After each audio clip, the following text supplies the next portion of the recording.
I definitely exercised through my menopause, and I did have symptoms. I did have hot flushes. I did split up with my partner, which I'm very aware of now, and try to help other women think about that and their partners to think about that. I think there's a lot of breakdowns in relationships because you do have mood changes, and you do become a little bit more. You can not necessarily become more angry, more short-tempered. So yeah, I think my menopause definitely didn't help my relationship. And I had kids. It's very common now for women to be juggling young children or teenage children as they're going through a similar crazy hormonal roller coaster. So that can be a very tricky household, really tricky.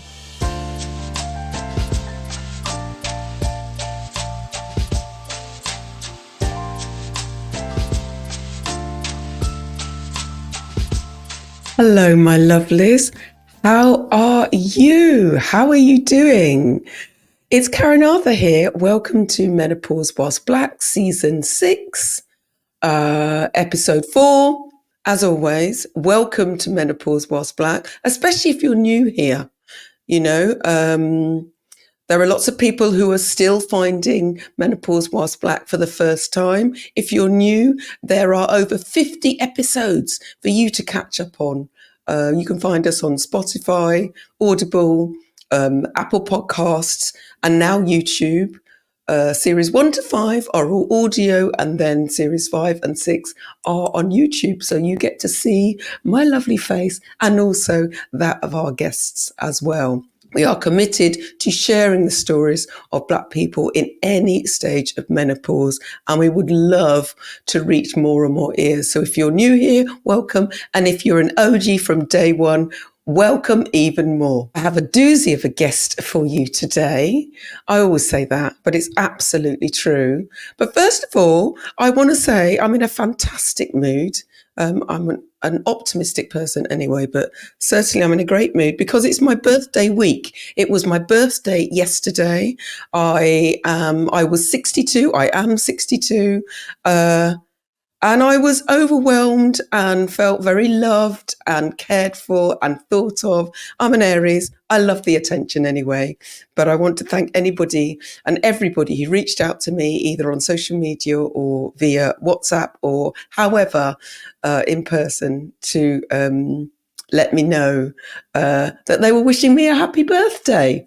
Aries season, people stand up. And in true Aries fashion, I will be continuing my celebrations today and all over the weekend and maybe even next week. Who knows? If it's your birthday today or yesterday, or you share the 11th with me, happy birthday to you too. Anyway, I'll stop talking. You get to listen to today's very special guest, and I will see you at the other side. Enjoy. Bye. I have the most incredible guest. I'm going to read her bio first. She's in the background trying not to giggle. I know what's happening here. So, Joyce Harper is an internationally renowned, award-winning educator, author, podcaster, academic, and scientist. She is Professor of Reproductive Science at University College London in the Institute of Women's Health, where she is Head of Reproductive Science and Society Group. Joyce has worked in the fields of fertility, genetics, and reproductive science since 1987.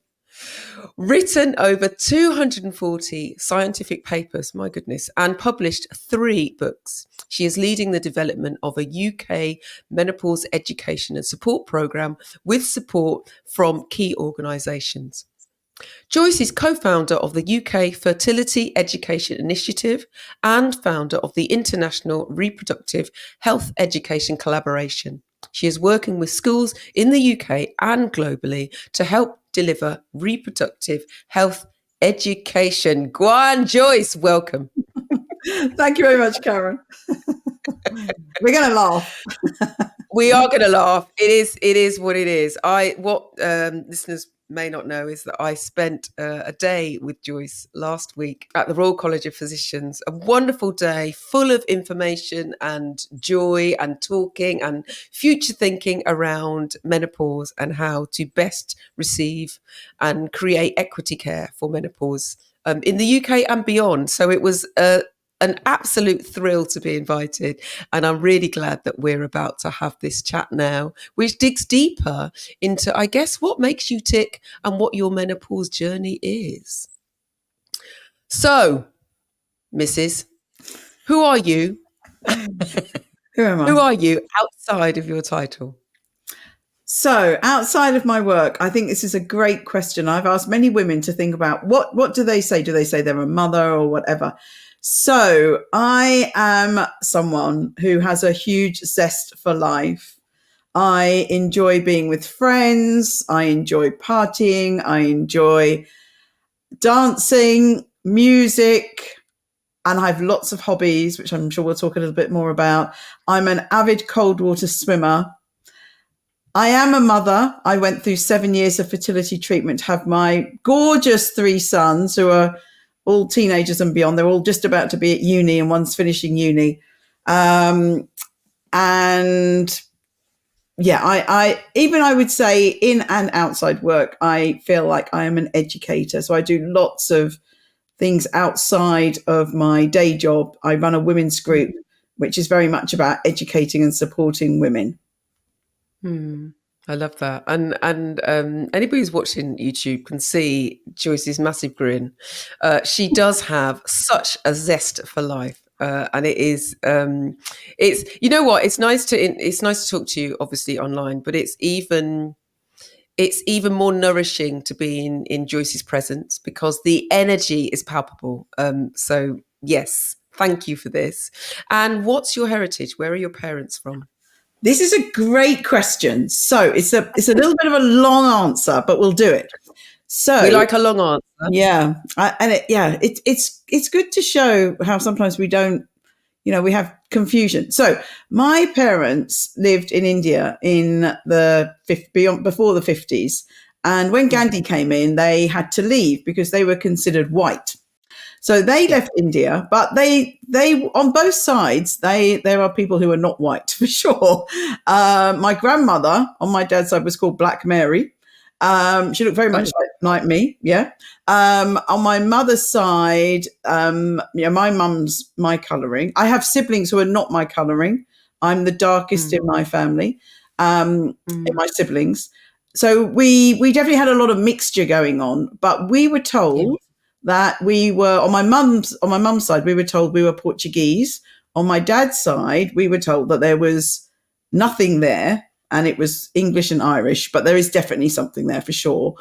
Anyway, a few years ago, I did a genetic test and I found out, as many people had told me for a long, long time, a lot of people thought I was South Asian.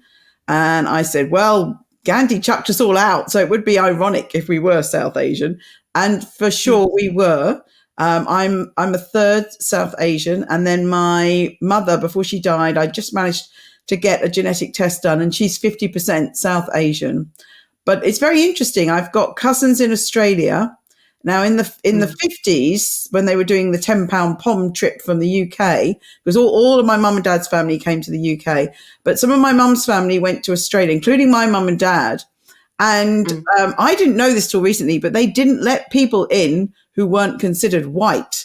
Now, if they'd have known that my mum and her siblings were 50% South Asian, they would definitely not have let them in.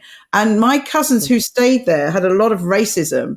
So they've been quite against being told now that they're actually South Asian, because they're not racist, but they've just built up with years of abuse bizarrely in Australia, which you wouldn't really think, but it was when they were younger. So it's interesting finding out that your heritage is not what you think it is.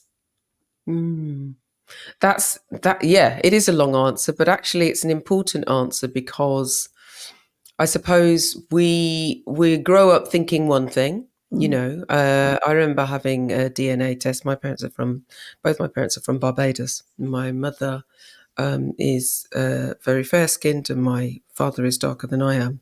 And when I had my DNA test, it brought up 45% Nigerian, 25% Sierra Leonean, and then lots of bits in between. The diaspora is huge, Mm. and so I remember Australia not being somewhere that I wanted to visit, and I think subliminally, when I was younger, I knew that Australia was not allowing either people of colour or certainly not allowing people who weren't white in. And Yeah. I don't know whether I read that or whether I don't know where I heard it something, but it's kind of stuck with me. So it's interesting what you're saying now. Thank you for sharing that. So, and where are you based? How old are you? I am 61, very proud to be officially an old age pensioner and have my OAP train pass. I get money off my trains. I think aging is terrific. I actually spent almost my whole life around North London. So between Harrow, Wembley, Notting Hill for uni. That was about it. Yeah. That was as far as I went. But then in 1999, I met the father of my children, who we're not together now, but he lived in Newmarket.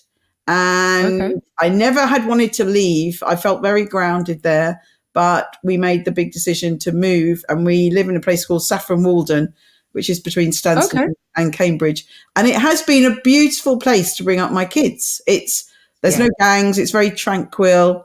It's a bit boring, but I don't need to socialize in my town. I do have very, very good friends in my town. It's been a brilliant place to live. And to, mooching around in the town is, you meet so many people. It's very, very friendly. It's and I actually live in a little village outside the main town. You can't really walk. You can just about walk into town. It takes about an hour.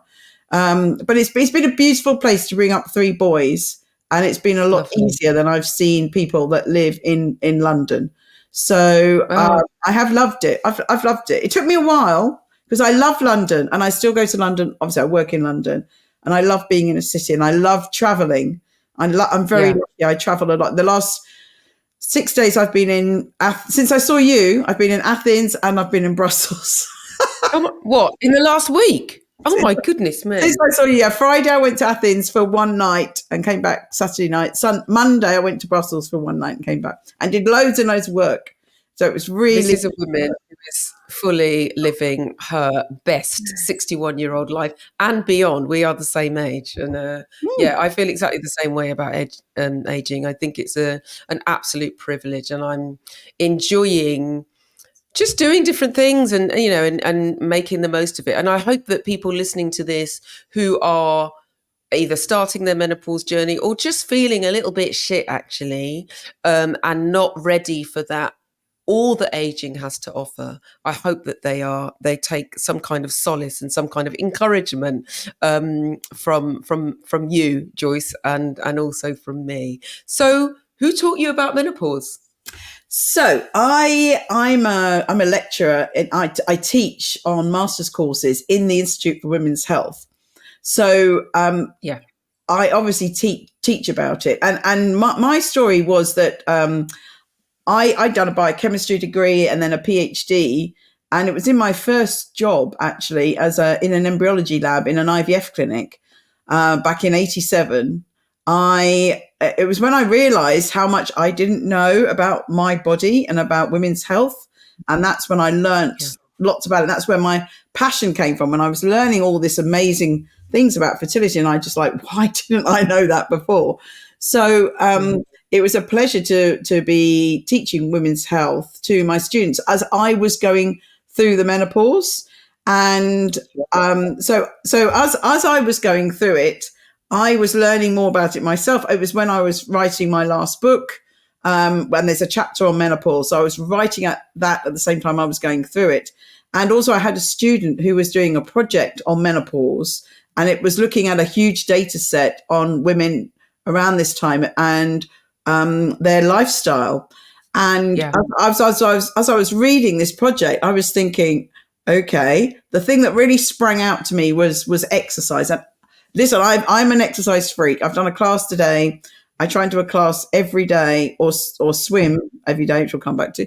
But I have this, I always have since I was preschool. I used to do ballet and tap shows. I've never not exercised, but reading this thesis, I actually thought I'm going to do even more. So I always said I was exercising through my menopause, and this was 15 years ago. I definitely exercised through my menopause, and I did have symptoms. I did have hot flushes. I did split up with my partner, which I'm very aware of now, and try to help other women think about that and their partners to think about that. I think there's a lot of breakdowns in relationships because you do have mood changes, and you do become a little bit more. You can not necessarily become more angry, more short-tempered. So yeah, I think my menopause definitely didn't help my relationship. And I had kids. It's very common now for women to be juggling young children or teenage children as they're going through a similar crazy hormonal roller coaster. So that can be a very tricky household, really tricky. So I wish I'd known more when I'd gone through it. My school friends are sort of shouting at me saying, "You're doing all this stuff now. Why didn't you do it when we were going? Why didn't you tell us?" I was like, sorry. But never too late. So yeah, listen, we always learn. I'm learning more and more things about menopause every week. And listening again, as you are listening to women's stories, we should always learn and listen to other stories and take little bits, little nuggets that help us with our lives. That's what I'm doing for my next book. Again, sharing stories of women, and they're little glimpses of magic that can really influence your life and improve it. So we should always listen, always learn. Yeah, I completely agree. And I think just going back a little bit to what you were talking about in terms of your relationship and how now you realize that, that may have contributed to your breakup. I feel the same way in terms of certainly when I decided that my relationship was no longer working for me with the father of my children. I now realize I was 45. I was just about to be 45. And even though I'd been experiencing life with him in a difficult way, I also recognize that was my epiphany, if you like. Which is why it's so important for these stories to be shared, because it's not just for people who are experiencing menopause, who are going to experience menopause to be listening. It's also for partners and relatives and work colleagues and stuff like that, And again, it's about learning. Research keeps changing. Research is new. It's in its infancy. You're doing part of the research. I feel like it can be quite overwhelming, especially if you're coming into it and you don't know what's going on with you and you're also trying to find out. And there's an assumption that we all have the same experience. And like you quite rightly pointed out, we absolutely do not. So you do a lot of exercise and you're crediting that with your being able to handle, have some kind of a better menopause care. So you swim. You said you swim, you did a class. What's your favorite type of exercise? I always hate saying a favorite type because different days. So for me, I think it's really important for everybody to mix it up. I don't think we should just run or just swim. So today I did body attack, which is sort of whoop, whoop, loud music, and we're jumping up and down, and we're, it's like we're in a club. It's fabulous. Tomorrow I'm going to do body pump, which is the weights. And then an ideal week would be one each of those, and body balance, which is like yoga. And then I do a boxing class, and then to do a few swims. So I'm doing a swim tomorrow, and in a river, a cold river, with my dear friend Liz O'Royden. And then Saturday I'll be going to a lake with some friends, and we'll do some lovely swimming there. So for me, I published a paper a few weeks ago, the first paper in the world about cold water swimming and menopause. And something I keep saying to everybody, but especially perimenopausal women, get outside, get outside in that blue and that green. You're ticking another box if you're exercising in that space. So no walls. We were talking about walls last week. Get away from the walls, get outside, get in the blue green. It doesn't matter if it's raining or sunny. Be with friends, tick, that's another box. And if you're exercising, so exercising outside with friends ticks 3 big boxes to help with any of your health issues.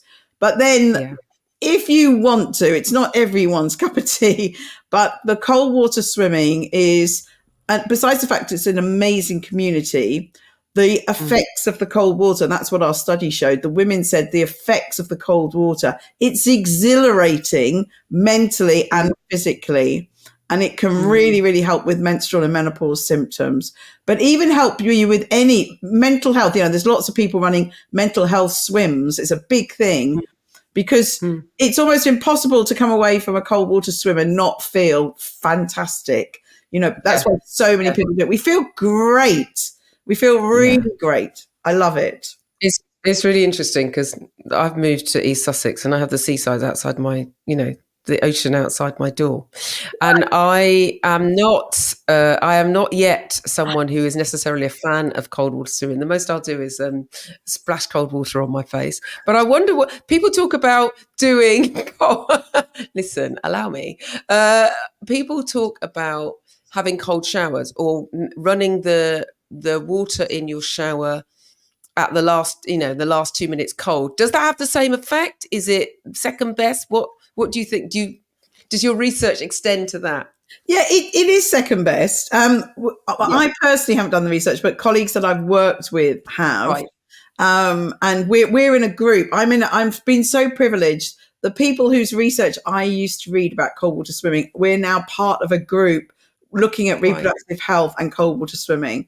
So we've got the paper out already. We've got one about women who swim, their habits, and we've got one coming out about pregnancy and cold water swimming. So it's a privilege to be with these amazing people and learn from them. So they will tell you that the cold shower, it does definitely. I can't think of anything worse than a cold shower, to be honest, or sitting in a bath. To me, that's not. But everyone's got their own thing. Okay. So, but some people love it. It definitely is second best. It's not, obviously you're not normally with friends in the shower, maybe. And you're not normally outside, maybe, you can be. So, it's ticking some of the boxes, but also the science says that it's much better to be immersed in it. So with a cold shower, you're not covering your whole body. It's just sort of those rain on your body. Yeah. So the cold baths in the garden, the ice baths in the garden are definitely, another step forward. Yeah. But again, you're not exercising. You're just sitting there. Some people, again, love it. Some people, when they can't swim, they'll go and do that. But again, we have got one. They're not like a hot tub that you can't get anyone else in there. So I do have an inexpensive hot tub, and you can get 6 people in it. So, but these cold ice baths are normally a single occupancy. So again, you're not really ticking those other boxes, and you're missing the exercise, missing the friendships. So, but we do what we can. Yeah, that's important. I as I say, I have been in the ocean, which is freezing in England, full stop, but in East Sussex. But the best times I had, I will say, I went with a group, and it was they have a sea swimming group called the Blue Tits. So there's the St Leonard's Blue Tits and the different parts of the coast, and I went with them, and it was a lot of fun. I will add, however, it's not diverse. And so I was the only person of colour there at all. I know some people don't like that phrase, but it's come out of my mouth now. I was the only black woman there, and I don't know whether, and that may be a factor in why I haven't been back. That and the fact it's been bloody freezing. So we'll see. We'll see. I haven't. Yeah, go on. I'm going to come and take you. So we were talking off air that I hopefully am getting a camper van, which has been a lifelong dream, in a few weeks. And if I do, I'm going to come and drag you. I'll wait till the summer, but I'll drag you down. Can I just say about there's definitely not that many black people, Mm. and a couple of years ago, during COVID, actually, there was a brilliant series of webinars by a Sheffield group. They were a big Okay. Sheffield swimming group, and they did a brilliant webinar on, I think they called it something like "Why Don't Black People Swim?" And they had a brilliant panel. And I don't know if this is true, but one of them said, and he runs a group called the Black Swimming Group or something, or Black Yeah. Wild Swimming Group. I can't remember the full. This was quite a few years ago now.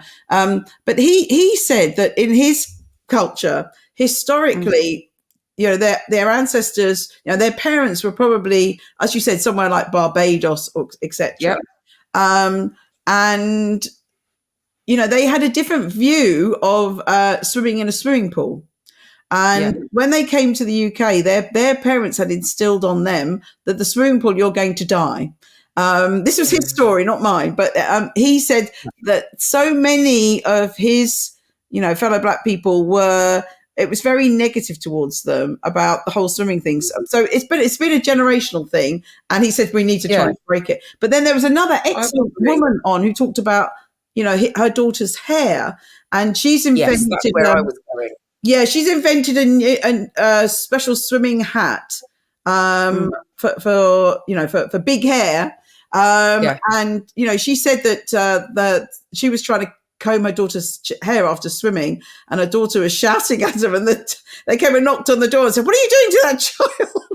And she was like, "No, it's I'm just trying to comb her afro." So there are some hurdles. There are barriers for us, definitely. Hair is one of them. Attitudes, old school attitudes as well. Certainly, there are lots when I go to Barbados, there are many Bajans who don't necessarily learn to swim. They're taught that the sea is dangerous because it is. And my mother actually didn't learn till she was my age now, 61, when she'd been in, England, in London she'd been in England for 40 years before she learned to swim. And props to her for doing it late. But I would, if there was, it's something to think on. It's not a barrier. It's not to stop me. It's not an excuse, but it's just something to think about. Also, when I travel and I'm in the Caribbean Sea and then I come back, I don't want to get in that goal because it doesn't look very pretty. Anyway, we are completely off topic. Yeah. Not completely off topic, but slightly off topic. I have a question. How did you know that your menopause was starting? My periods, and I've done a lot of work, I've listened to lots of menopausal women, and periods, the changes in the periods are often an indicator, not always, by any means. We are all so different. How we experience this is so different. I know people that had totally normal periods and then one day they just stopped. And then I've heard a lot of women who have had very heavy periods, sort of the last year, they literally were having a period almost the whole time. Mine got really painful. I'd never really had that bad a period in my life. I did start my periods when I was 9. I was still in primary school, and myself and one of my friends, it was obvious by the size of our breasts that we had gone through puberty. And the headmaster, bless him, who died recently, Mr. Brignall, he took me to his office. And this was so out there, I think. He took me to his office when I was 9 and said, "Joyce, in here they were called sanitary pads, so we wouldn't call them that now, the pads." And he said, "If you ever need a pad, you come into my office anytime, just come in and take them from this drawer." Wow. Which was amazing. Free period products at school when I was 9, a long time ago, 50 years ago. It was amazing. But I never really had problems, but the last year I had the most painful periods I'd ever had. And again, women in my research have said, as well as being heavier, they can get much worse premenstrual syndrome and much worse pain. They were really, really painful. I almost went to A&E, actually. Oh, wow. Yeah. How old were you then? They started to get painful? Yeah, so I was about 46. It wasn't that long. I'd had twins at 42 from frozen embryos that I'd had from before. And I'm meeting a lot of women who their kids are like 2 or 3 years old, and then their periods start, and they get into the perimenopause. Wow. That's such a common story, literally, toddlers, and they're like I did, really. So yeah, I had a bad year. It was about a year where it was really bad. So about 46, 47, and then it all stopped. And then I felt like a mist had been lifted from my head. I felt the most wonder. I can really remember a couple of times I'm thinking, wow, I feel amazing. I feel like a different person. And I felt like this mist had been lifted from my head. And I had lots of gynecology friends who said to me, oh, you should be on HRT, blah, blah, blah, blah. And I was like, I have never felt so great in my life. Wow. I am not going to because I've been on the pill for years, and I think the pill had caused a lot of effects on my my mental health, and I think I'd been a bit crazy on the pill, to be honest. And I did notice that when I came off the pill, when I was trying to get pregnant at 35, I remember again feeling great coming off the pill. And then when my hormones stopped at menopause, I felt another level of greatness. And I just thought, for me personally, I'm absolutely a fan of HRT, but for me personally, I just thought, no, I am not going there. I feel so great. I do not. Obviously, for me, these estrogen, progesterone do not do a good thing for me, and I'm not taking them. I still now at 61 feel absolutely. I feel great. I feel really great. Yeah.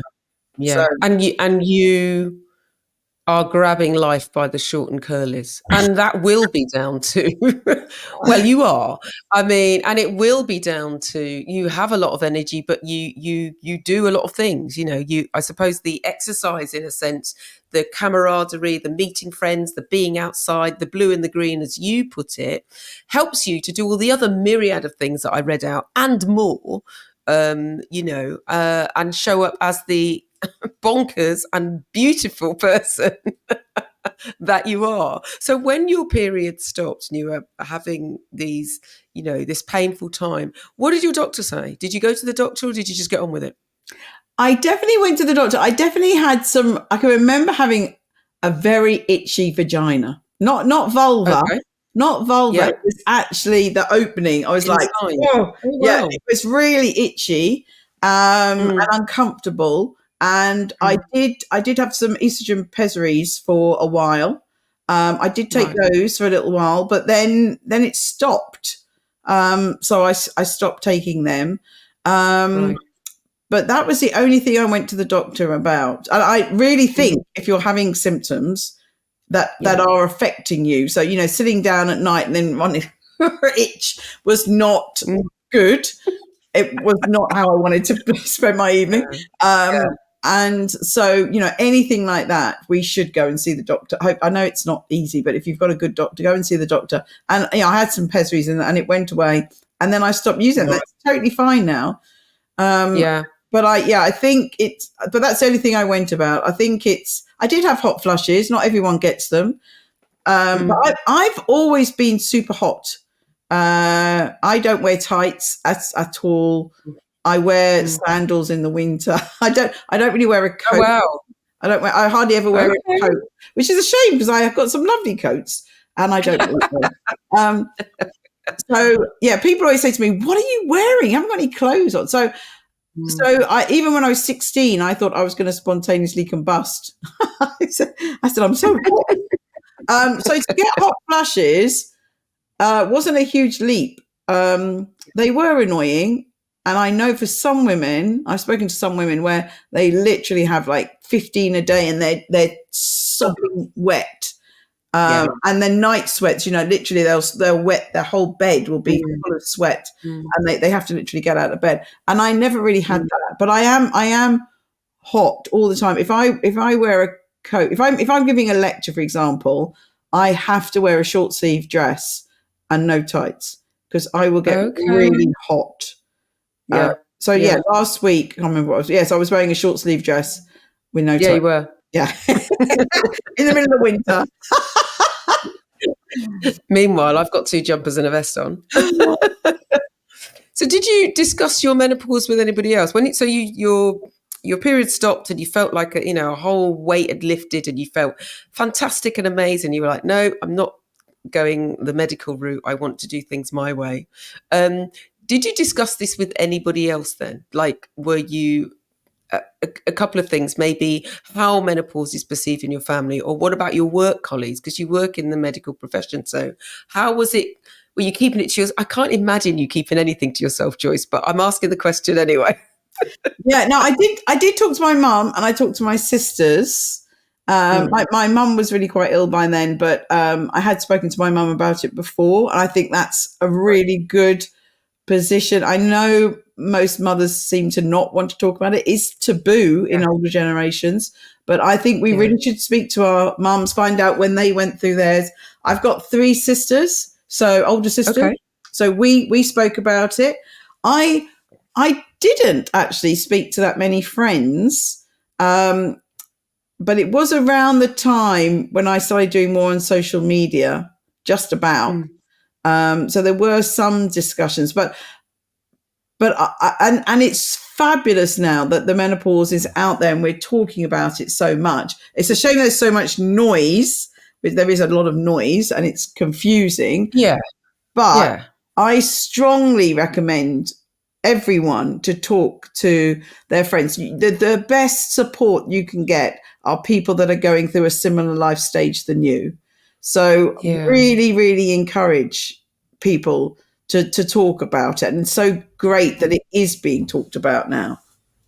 Yeah, and I think that people still feel like they can't say anything. They're still keeping things to themselves. They're still feeling like they're the only person. And my experience from almost everybody I've spoken to is once they've opened their mouth, someone goes, oh my God, me too. And then you're off. And then you're off. And it doesn't necessarily take your symptoms away, but it can make you feel better and it can empower you to advocate for yourself or try something new or that kind of thing. So I would completely agree. And so you were supported by your family, I suppose. Just by talking.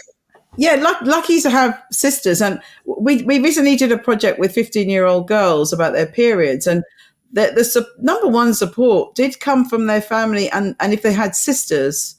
But not everyone's in that situation. So right. Friendships are absolutely essential and so great. Now I talk to my girlfriends all the time about menopause. A lot of my friends are younger than me. So I've got lots of friends who haven't gone through the menopause yet or are just partway through. Which means they're learning from you and they're learning from your experience and all the things that you're putting out in the world as well. Yeah.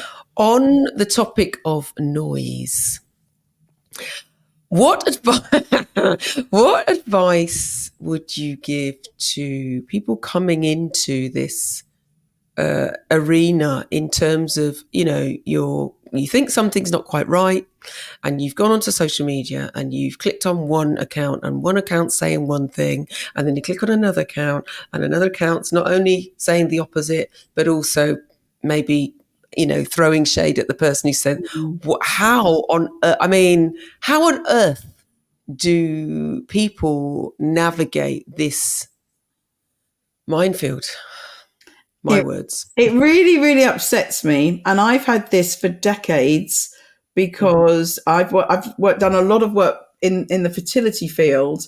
And in fertility treatment, there's loads of noise and there's loads of people, clinics saying, oh, have this treatment and this test and this blah, blah, blah, blah, blah.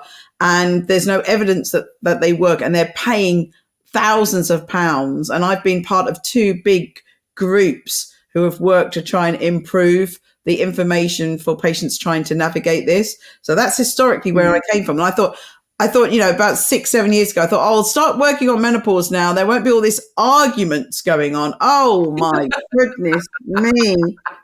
What a ridiculous, and it really upsets me.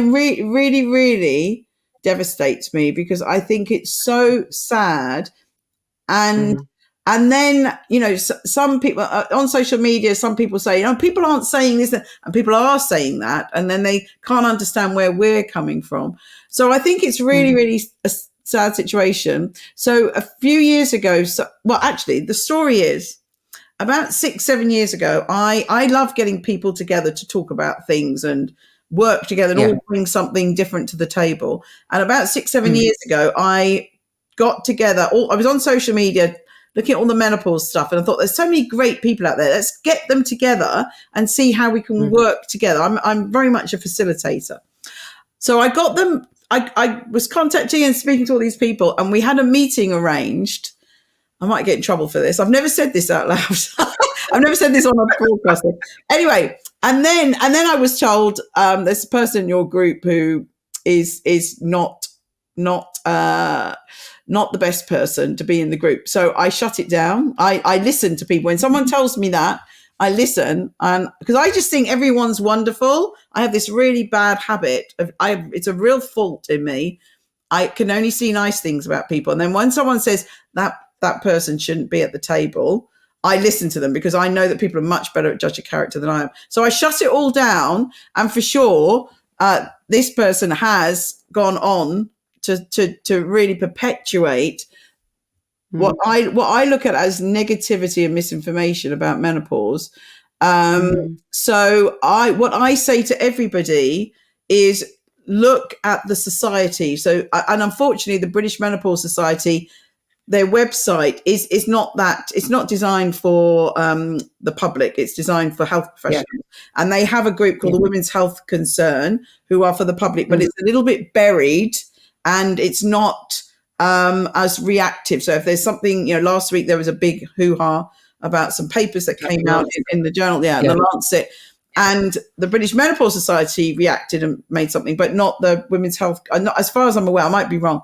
So I say, look at the Royal College of Obs and Gynae, look at the British Menopause Society. I mean, a great example is there's lots of information out there from people that shout very loudly saying that taking HRT will reduce your risk of dementia. And so what I've said to people is go and have a look at the dementia websites, the society, the Dementia Society, the Alzheimer's Society. Go and look at their websites. Can you see anything anywhere where it says prevention of dementia, prevention of Alzheimer's, that says taking HRT will prevent dementia? No, because there is no evidence that that's true. Yeah. The same for heart disease. Go to the heart disease websites. Does it say taking HRT is going to reduce your risk of heart disease? No, it doesn't. Unfortunately, there are people out there. There are people who are trying to sell things. There's all these menopause potions and lotions and teas and knickers and everything. Menopause, people selling menopause garbage. It drives me nuts. Clearly. Good old Gwyneth Paltrow started all this, with sticking things up your vagina. And, yes, with goop. I mean, it's who is it? Another actress has done some menopause supplement last week, and some newspaper asked me to comment on it, and I said, well, there's no evidence. So we're having celebrities trying to sell us things, and along the way they sell misinformation. So don't listen to them. So if you want to know about hormones, listen to an endocrinologist. If you want to know about women's health, listen to an obstetrician and gynecologist. They're the experts. If I go to my GP and I've got a problem, I want them to refer me to the person who that's their speciality. I don't want my GP to treat my cancer or my, broken leg or whatever. I want to go to the orthopedic surgeon or the oncologist. So that's what we need to do. And they're the ones that we really need to listen to, the experts in this. So there's some experts that say really good things. There's some experts whose books are fabulous. The information from the Royal College of Obs and Gynae, Wellbeing of Women, British Menopause Society, they're true. They're not trying to sell anything. They are giving correct information. So just be careful of people who are pushing you needing to buy something, even HRT. And I would add also is that the person you also need to listen to is yourself. Yeah. I would say, I mean, I know you know this anyway, but I would say that, we live in a capitalist society, so people are going to sell things. That's just fact. you know. But the other side to that, it doesn't have to be that way. If there is an amazing cream that costs 90 quid and you fancy treating yourself to that, and it smells nice and you feel good, there's nothing wrong with that.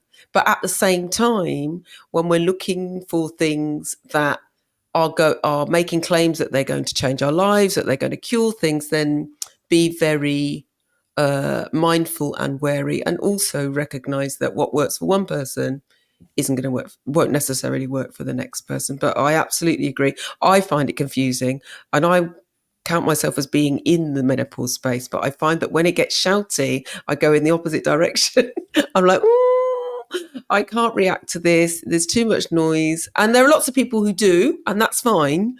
So I give it a couple of weeks and then have a look for myself and make my decisions based on my gut and my heart. And I would encourage people to do exactly the same thing. Know thyself first, you know.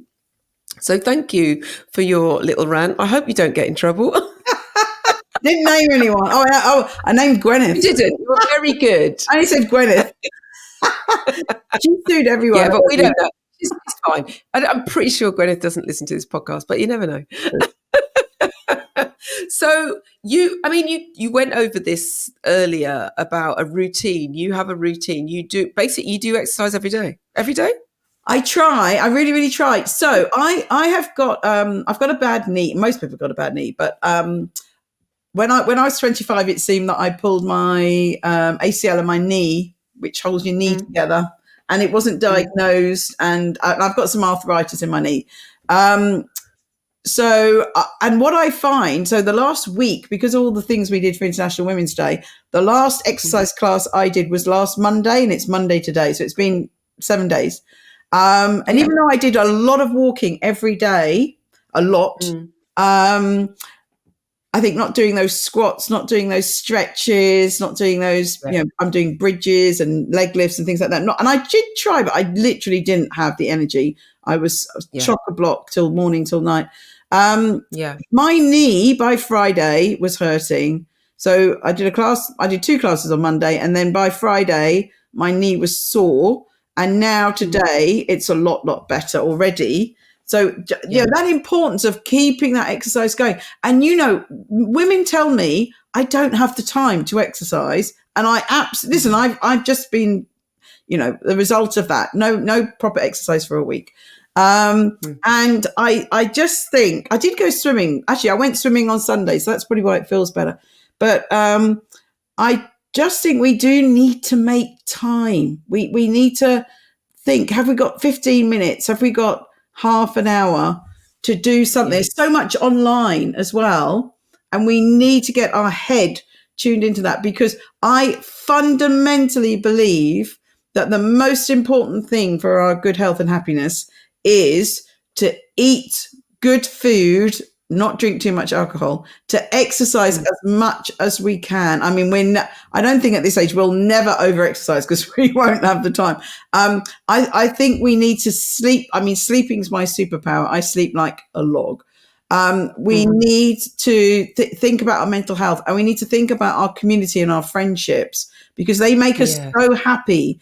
And I think those 5 things, I call them the pillars of our well-being.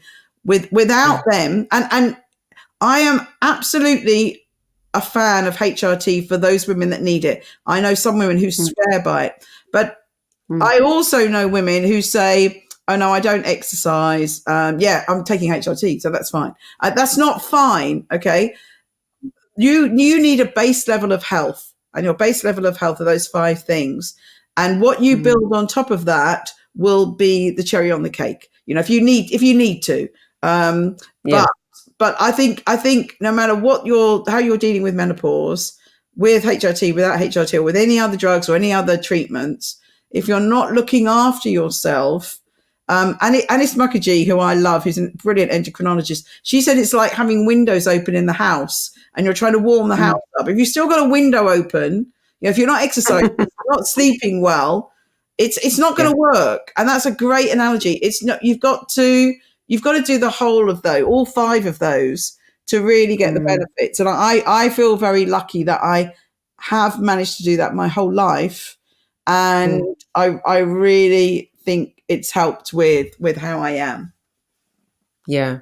Yeah. And I think that whole putting we sometimes we get our priorities wrong. We've been socialized to believe that the priority is work. So No. when perimenopause comes and bites us in the bum or wherever it attacks us, kind of thing, it's not an easy transition, because we think we have to make time to fit in exercise, but actually make time to fit in work over your exercise and your mental well-being, and all those, the 5 pillars that you mentioned will help you to show up more fully in the other areas of your life. But it's I call it the great unlearning. There's so much we have to unlearn in order to have a much more smooth transition. And I'm hoping that younger people listening to this will be cognizant of this, so that when it does come to their time, so to speak, it makes it just so much easier. Because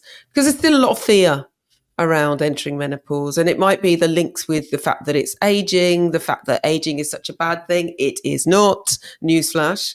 Or that getting older or looking older is such a terrible. No, it isn't. But we still have those barriers to break down, and showing up and doing your thing as you are is one of the many ways that we do so. How do you celebrate yourself? I think every day. Every How do day. you celebrate? I have 2 ways that make me really, really happy and full of celebration and full of love. And that is being by water.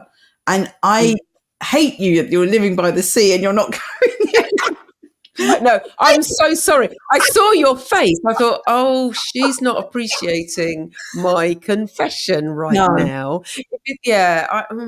No, I'll let you off. I'll let you off. I still love you. No, I would so love to live by the sea, but I've got 2 boys still at home, and I don't want to disappear out of our town while they go to uni. So yeah, one fancies the camper van to be free, but one's living by water. But I know I can drive to water for now. So being near water makes me, even just looking at water, I don't have to get in it, but getting in it's fabulous. So for me, absolutely water. And then the second for me is music and dancing. I really, it's in my blood. I have to listen to music every day. I have to dance. I can't sing. I'm jealous of people who can sing. They're so lucky. Oh my God, my sister can sing. She's actually in a gospel choir in Portsmouth. Wow. And it's very mixed, obviously. And she's my fairest sister. She's like green eyes, hazel hair, very, very pale. And she's in this beautiful gospel choir. And I watch them perform at a festival in Portsmouth every year. And I just love their energy. It's just so fabulous. I think they dance and they sing. Well, anyway, I can't sing. But so for me, dancing and music. So I go clubbing a lot, and I love it. But a couple of Saturdays where I should have been going out with friends and putting on my sparkly dress and my lipstick and raving away, I've been working. So I would now have got, my kids say you go out every week, and I don't. I wish I would. I will when they've gone. But no, I've been working a couple of weekends, so I've missed a couple of really big events I wanted to go to. So yeah, and for me, the best way to dance is outside. As I said, I agree. These walls, I don't want the walls. So when I go into a festival, I'm just like, wow, you're free. You feel free. And what a lot of DJs are doing now, they're doing gigs on the beach. So Bournemouth and Brighton, I've seen. I've got tickets for one of them. There's so many gigs and DJs happening on the beach. Oh my goodness me, that is my superb happy place. Sounds like your happy place. That is glorious. So where's Joyce? She's on the dance floor. Yeah, always. So which tune that leads me very easily into, and you won't be able to choose one, but let's try it. Which tune instantly makes you want to get up and dance? Okay, I'm going to do a classic. So a while ago, I did write my top 10 track, which is very, very hard. And I worked really hard on it, and I would change it if I didn't now. If I was going to choose a classic, timeless track, listen, there are many that are floating into my head. But I was discussing the other day, one of my students, past students, alumni, died very young, and we had to go to her funeral. It was very, very sad. And then when I came home, I made my funeral plans, but I was thinking about what music do I want playing when people come in, and I don't want them to be sad. So all the sad songs sort of came in my head. And then I've decided when they walk in, I'm going to play Papa's Got a Brand New Pig Bag. Because it's impossible for them not to smile and want to dance. But then I did think that my other classic track, which was really one of my sort of theme tunes, was Donna Summer, I Feel Love. Yeah. It's just a great... so I thought, could I play that at the end of the funeral? That's really funny. I was talking about death plans the other day. With one of my daughters, was it my daughter? Yeah, which sounds really morbid, but I think something about aging, obviously, that makes you think more about, making sure that they don't have to worry about money or that kind of thing. And you can actually buy something called a death book, which is not as morbid as it sounds, which is about doing your playlist, where do you want to be buried or cremated, what your passwords are, all that kind of stuff. And I did say I was going to do that. I want to try and find it because I think it's a sensible thing to do. Too many of us, especially from marginalised communities, have not made wills, die, and it all goes to the state. Or they've promised something to someone and they leave siblings to kind of fight it out. So that was a kind of segue into something completely different. Joyce, final question. What's the one piece of advice you would give to any woman, any person going through menopause listening to us right now? So I ask a lot of people what advice they'd give their younger self, and the most common thing women are telling me is believe in yourself. But I don't think that quite fits someone going through the menopause. I think for someone going through the peri-menopause, they need to be armed with knowledge. I think knowledge is power. So this is my passion, to make sure everyone has knowledge. And my buzz is that, I'm not going to tell you what to do. I'm not going to give you advice. I'll give you or someone should give you the knowledge, and then you decide how you want to use it. How you want to do it. That's totally up to you. So I don't think people should give advice, but we should give knowledge, and then they make their own informed decision from that knowledge. So my advice to any woman at this stage is try and find as much knowledge as you can, talk to as many people as you can, but then do what's right for you. As we've just discussed this several times, don't do what your friend's doing or what your mum did or what the woman at work's doing or whatever. Do what works for you, because we are all different, and it's what brings you good quality of life and not what anyone else, because we're so individual. Wonderful. Thank you. That's so important. When people want to reach out to you, where's the best place to find you? What are your socials? What do you want to share with us? Yeah, so on all my socials, I've been very good. I'm always the same name. I'm at Prof Joyce Harper. There's no dots or anything or underlines, just at Prof Joyce Harper. And then I have got a website, which is just joyceharper.com. And easy. And I try to keep it updated, but I try to do as many public talks as I can. And with our UK education and support program we're doing for menopause, I'm going to be out there very soon, inviting people to come to, free lectures where we just test out some of the things that we're trying to impart knowledge.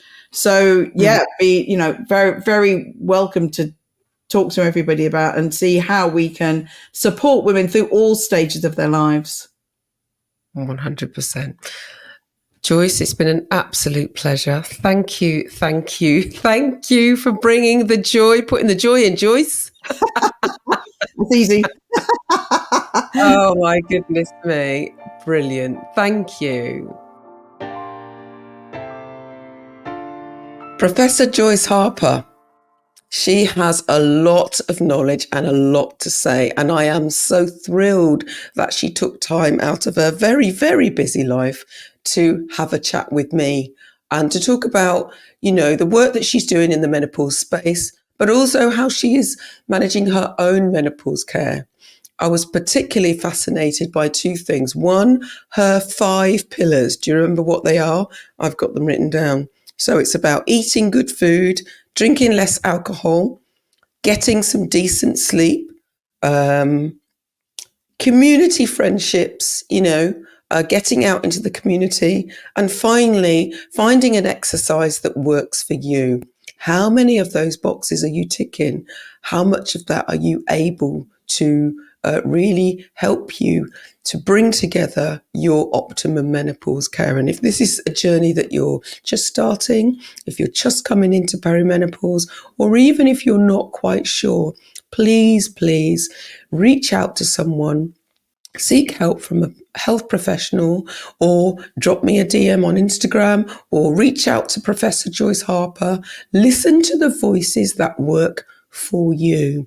As we were saying in our conversation, there's a lot of information out there and it can be very confusing. I'm here to tell you, once you work out what works for you and you alone, because every menopause journey is different, honestly, it's fantastic on the other side. This 62-year-old is here to tell you that. And the other thing I wanted to highlight was about the benefits of cold water swimming, cold water immersion. Joyce wasn't impressed when I mentioned that I splashed my face with cold water. I thought that would be enough. I'm not someone who can get into the shower and then turn it cold at the end for the last minute or two. I think that's even harder.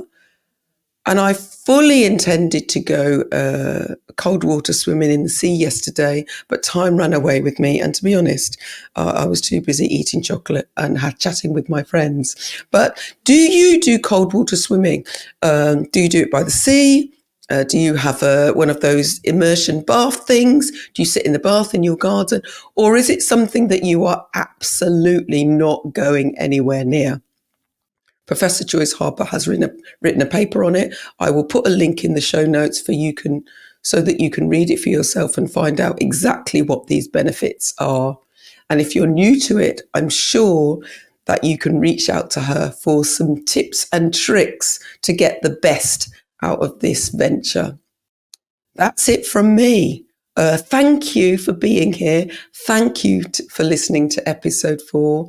It's an absolute treat to be able to bring these to you. Me and my team are very grateful for all your comments, all your reviews, and all your positive feedback. And if you haven't already sent us a review or made a comment on the YouTube page, please feel free to do so, because that helps the algorithms gear themselves up so we can get ourselves to more and more ears who really need to hear us. That's me. That's it. Have the most fantastic rest of the day. Enjoy your week. Enjoy your month. If it's your birthday, keep celebrating, keep it going. As I said, I intend to drink your water, slather that SPF on, especially as now we have longer days and that sun is really ramping up. And I will speak with you soon. Be gentle with yourselves, won't you? Take care. Bye.